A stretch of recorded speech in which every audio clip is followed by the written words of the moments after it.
샬롬. 오늘 또 주님의 은혜와 평강이 여러분과 함께하기를 축원합니다. 오늘 또 주님과 동행하고 말씀을 묵상하고 말씀을 실천하며 살아가는 귀한 하루가 되시기를 주의 이름으로 간절히 축원합니다.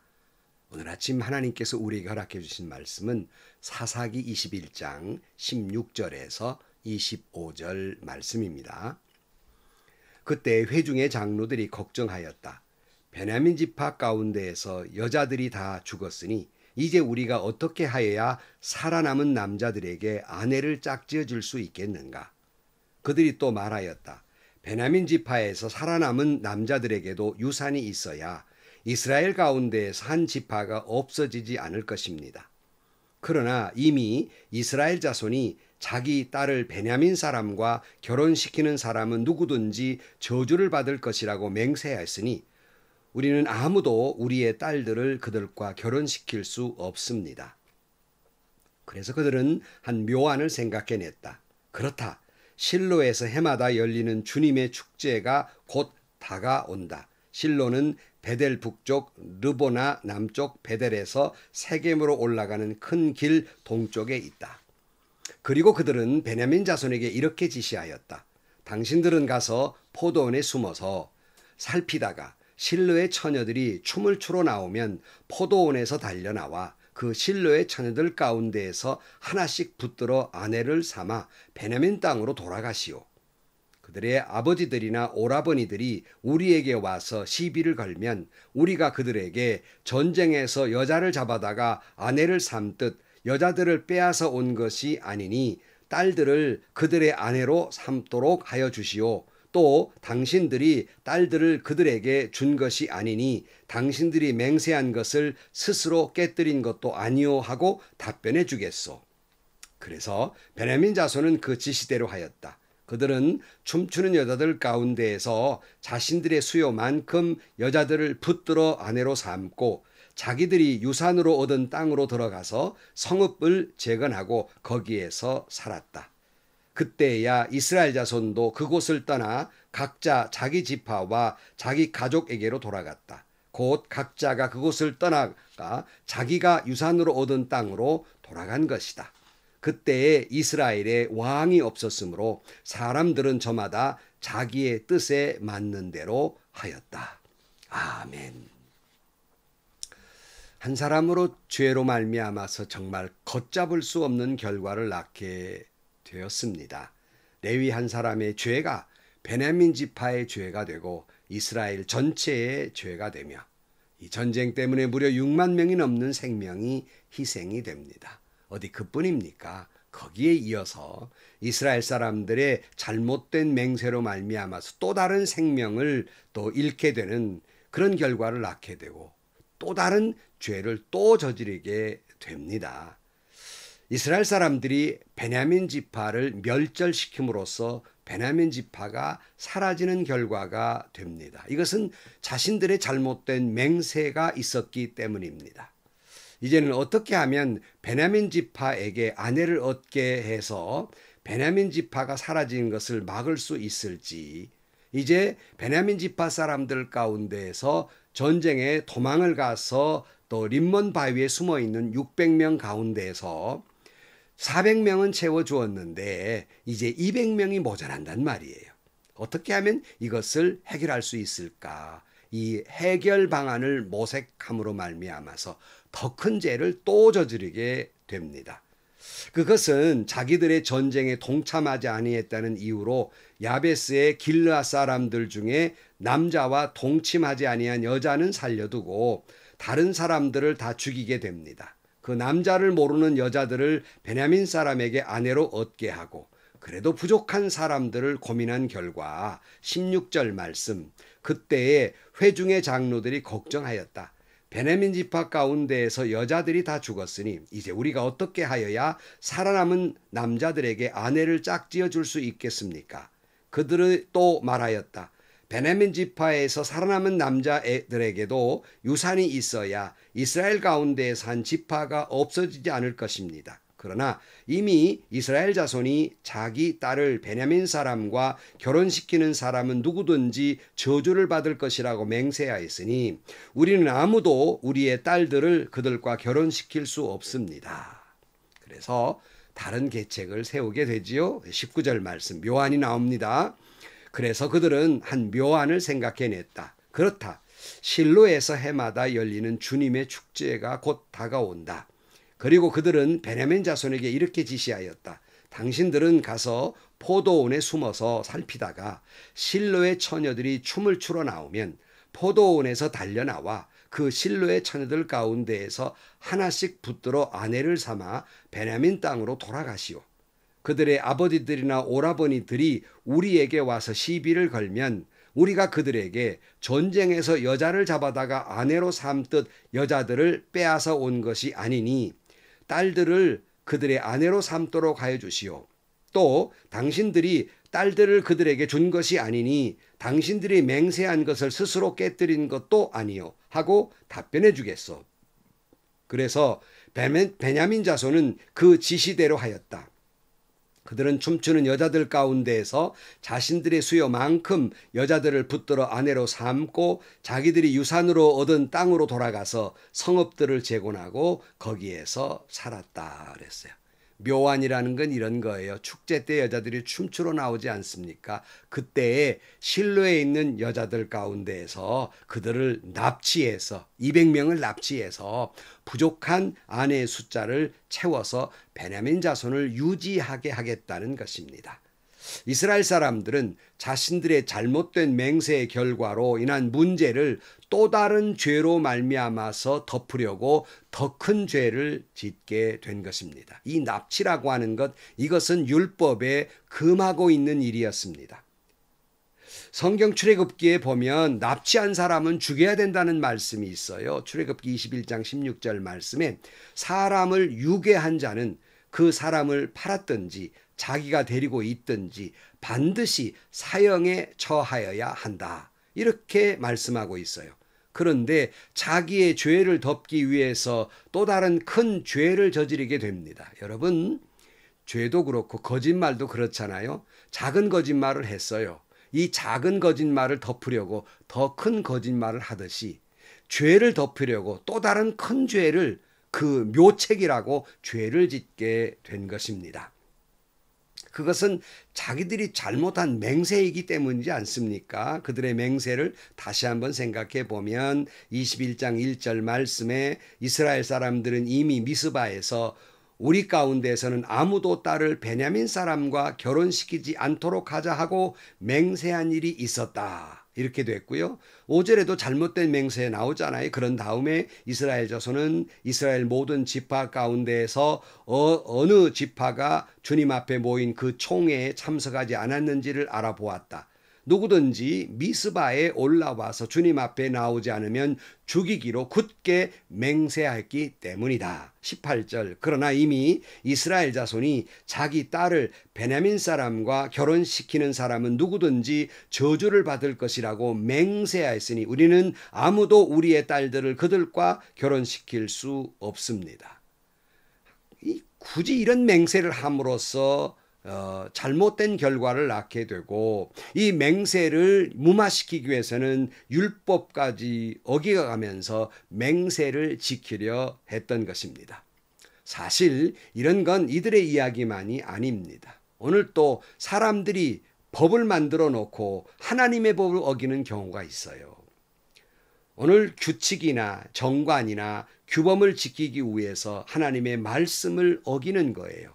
물론 총회나 노회나 교회나 어떤 법이나 또는 규정이나 규범이나 정관이나 세울 때부터 말씀에 어긋나지 않게 세우는 것이 제일 좋은 일입니다. 하지만 많은 경우에 그것이 지켜지지 않습니다.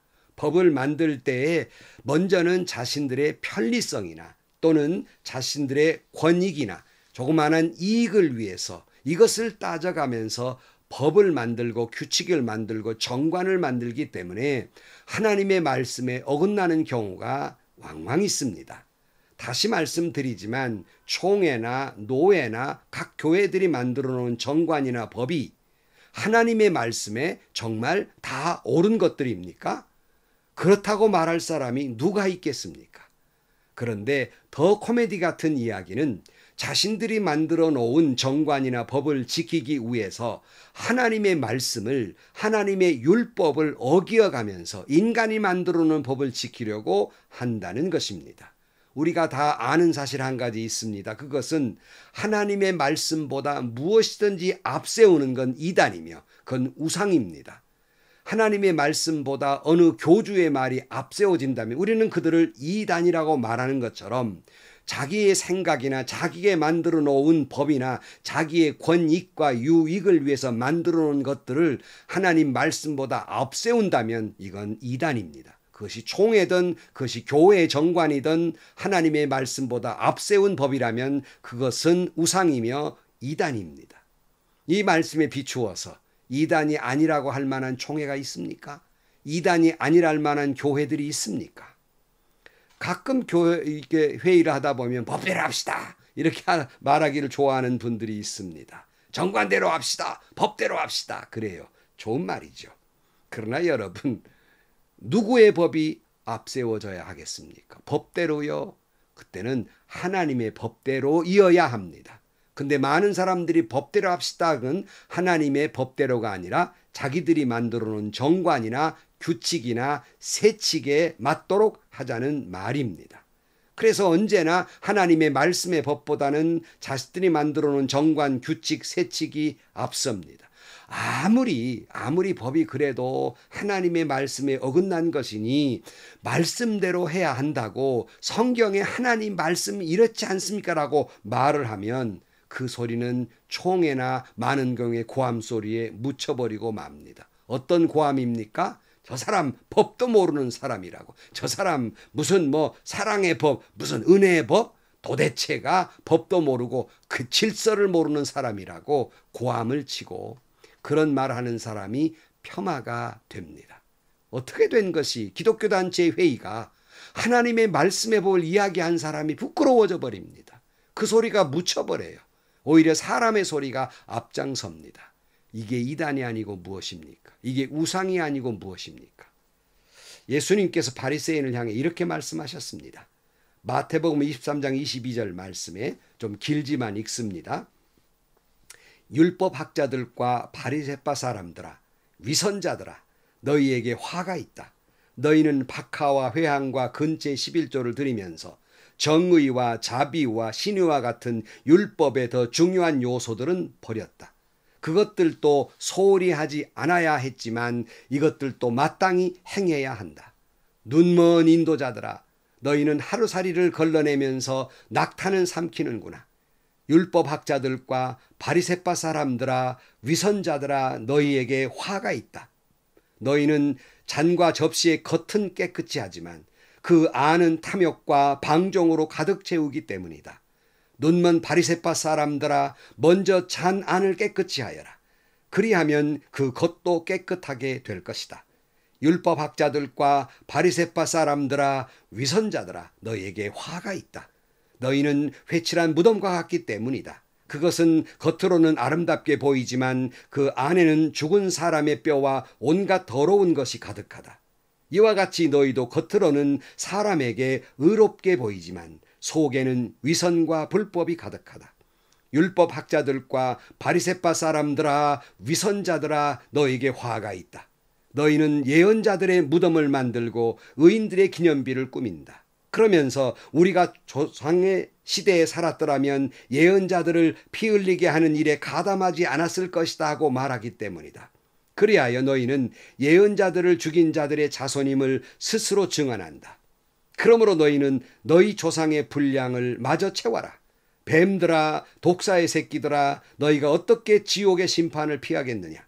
그러므로 내가 예언자들과 지혜 있는 자들과 율법학자들을 너희에게 보낸다.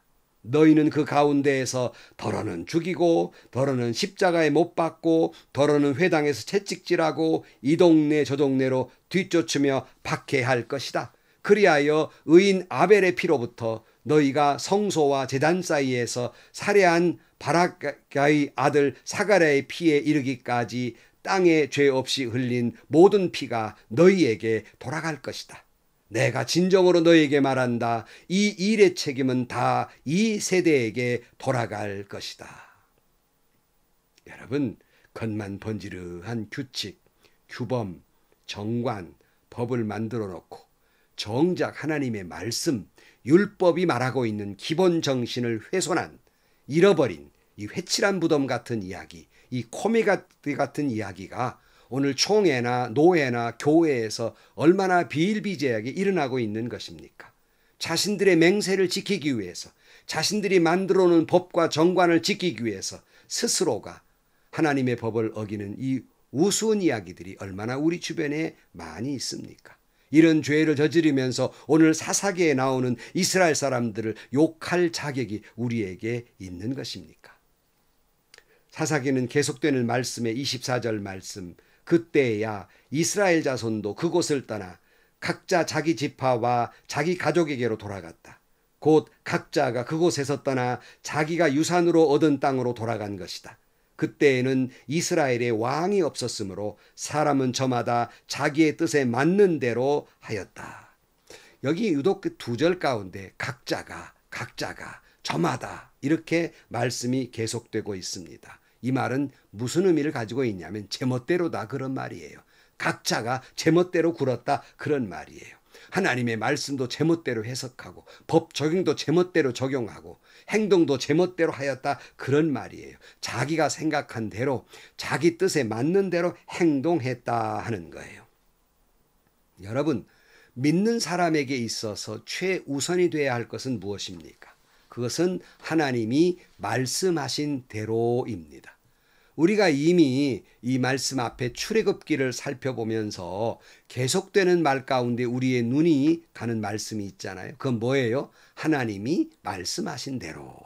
하나님이 말씀하신 대로 성막을 짓고 기구를 만들었다 하는 말씀이 계속 나오지 않습니까? 우리가 정말 생각해야 될 것은 하나님이 말씀하신 대로예요. 그러나 사사기에서 계속되는 말씀은 뭐예요? 하나님이 말씀하신 대로가 아니라 제멋대로, 자기 뜻대로, 자기 뜻에 맞는 대로입니다. 그렇다면 오늘 한국 교회가, 그렇다면 여러분들이, 여러분 교회가 출애굽에서 말씀하고 있는 하나님이 말씀하신 대로입니까? 아니면 사사기에서 계속되고 있는 말씀, 자기 뜻에 맞는 대로, 제멋대로입니까? 이 악한 시대에 우리는, 한국교회는, 여러분의 교회는 내 뜻을 이루려고 하는 것입니까? 하나님의 뜻을 이루고 살고 있습니까? 여러분은 하나님의 나라를 이루고 살고 있습니까? 나의 나라를 이루려고 살고 있습니까? 여기 이스라엘에 왕이 없었으므로 라는 말씀이 있어요. 나에게 하나님이 왕으로 계시지 아니하므로 나의 왕국을 건설하고 있지는 않습니까? 심각하게 생각해 보아야 할 것입니다. 이제 우리는 사사기 묵상을 마무리하게 됩니다. 모든 성경의 결론이 그러하듯이 사사기 말씀도 그렇습니다.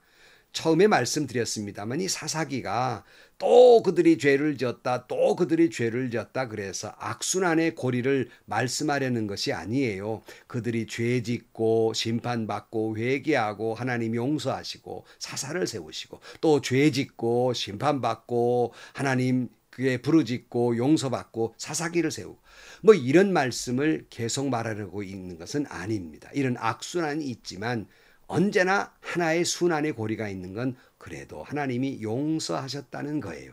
그럼에도 불구하고 하나님의 역사는 계속됐고 그럼에도 불구하고 하나님은 우리를 용서하시고 사랑하신다는 말씀의 고리가 계속되고 있습니다. 그러나 오늘 맨 마지막에 보면 자기의 뜻에 맞는 대로 하였다 그랬어요. 다시 한번 우리 생각해 봅니다. 오늘 우리에게 왕이 없으므로가 아니라 왕이 없으므로 제멋대로 하였다가 아니라 성도 여러분, 나의 왕, 나의 하나님이 계심으로 내 멋대로가 아니라 오직 하나님의 뜻대로, 오직 하나님의 뜻을 이루며 오직 하나님의 나라를 이루며 살아가는 저와 여러분들이 되시기를 주의 이름으로 간절히 축원합니다. 기도하시겠습니다. 하나님, 늘 말씀 들을 때마다 하나님 뜻대로 말씀하신 대로 살려고 몸부림치지만 뒤돌아보면 사사기에 있는 말씀대로 늘 내 뜻대로 내 멋대로 내 뜻에 맞는 대로 살아온 부끄러운 저희들입니다. 다시 한번 저희 안에 성령으로 충만케 하시사 나의 뜻을 이루는 삶이 아니라 하나님의 뜻을 이루며 나의 영광을 이룸이 아니라 하나님의 영광을 위해 살아가는 저희들이 되게 하시고 우리 한국교회, 우리가 섬기는 교회가 되게 하여 주옵소서. 예수님의 이름으로 기도하옵나이다. 아멘. 여러분, 모세는 하나님이 말씀하신 대로 하나도 오차 없이 하나님이 말씀하신 대로 순종했습니다. 그러나 사사기의 전체 이스라엘 백성들 타락했을 때 제멋대로 굴었습니다. 믿노라 하는 말은 있을 뿐 제멋대로 구는 삶을 살아서는 아니 되겠습니다. 우리에게도 늘 아무개는 하나님의 말씀대로 살았다. 하나님의 나라와 하나님의 왕국을 이루며 살았다. 이렇게 결론되어야 하지 않겠습니까? 오늘도 오직 하나님의 말씀대로 살아가는 여러분들이 되시기를 주의 이름으로 축원합니다. 오늘도 행복하시고요. 오늘도 좋은 일이 가득한 하루가 되시기를 주의 이름으로 간절히 축원합니다.